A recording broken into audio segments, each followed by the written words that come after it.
Welcome to Business News on Africa Today. Marketers have maintained that the lowest price the Nigerian National Petroleum Company Limited, that is the NNPCL, can sell premium motor spirit, popularly known as petrol, to marketers, assuming there is no subsidy, is 400 naira per litre. Oil marketers made this disclosure on Sunday while giving other reasons for the continued scarcity of fuel, which had led to the lingering queues at filling stations nationwide. The said PMS imports charges were becoming unbearable for the sole importer of the commodity, which is NNPCL, who they claim had been subtly pushing these charges to depot owners. It was also learned that depot owners on their part were also passing the charges to filling stations, which in turn pushed it to final consumers of the product, a development that has led to the increase in pump price of the commodity. This came as the scarcity for petrol continued on Sunday, and many retail stations in Abuja were shut due to lack of product to sell. Residents had to resort to black marketers who sold their products in jerry cans. African leaders meeting in Niger capital Niamey have called for a doubling of efforts to promote industrialization in Africa. The leaders, including Nigeria's Muhammad Buhari, Rwanda's Paul Kagame, Zimbabwe's Emerson Mnangagwa, made the call during the extraordinary summit on industrialization and economic diversification. The leaders also urged increased private sector participation areas such as agriculture, agro-industry, health, education, infrastructure, and especially energy, which are key to advancing the industry. The summit later held a discussion on trade with the focus on Africa's continental free trade area. Every November 20th is commemorated as Africa Industrialization Day. The continent is the world's least industrialized. Let's now join Richard Badung on Sport News. Stay with us.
Good afternoon and welcome to Sport News on Africa Today. I am Richard Badum.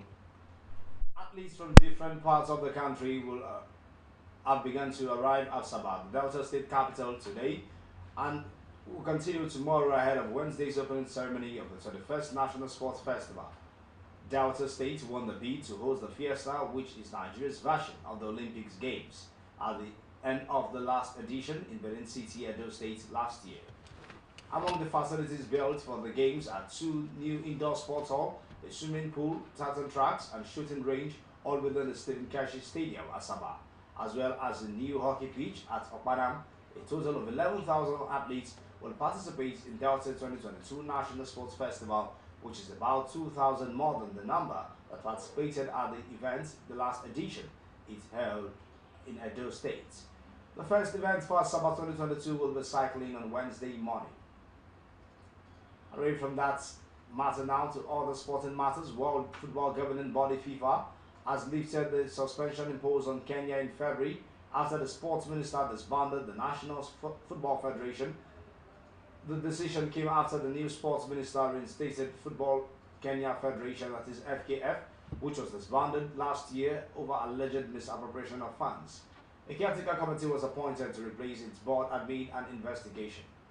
Earlier today, FIFA said that it lifted the suspension after a letter by the Kenya Federation General Secretary confirmed that the ousted board members were reinstated to their positions. In view of the circumstances, the Bureau of the Council decided on 25 November 2022 to lift the suspension of the Federation with immediate effect.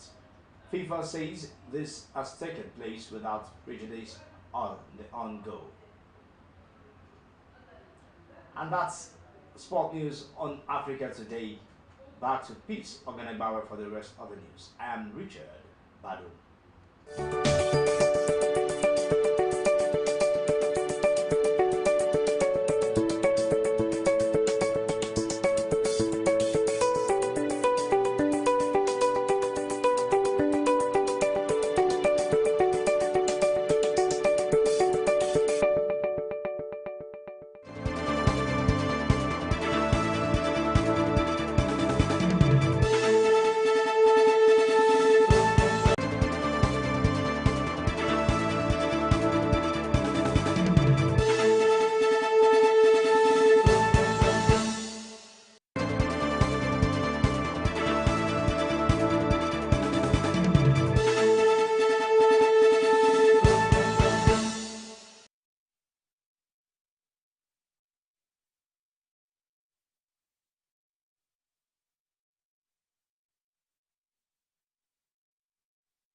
And that's Africa Today. But before we go, here are the headlines again. We told you that the IGP has ordered distribution of weapons for 2023 elections. There's been a landslide in Cameroon that has killed at least 11 people. And on sports news, FIFA has lifted suspension of Kenyan football. Remember to visit us on Facebook and Instagram at Hills TV, our YouTube channel at Hills TV. I am Peace Oganebauer. Thank you for watching.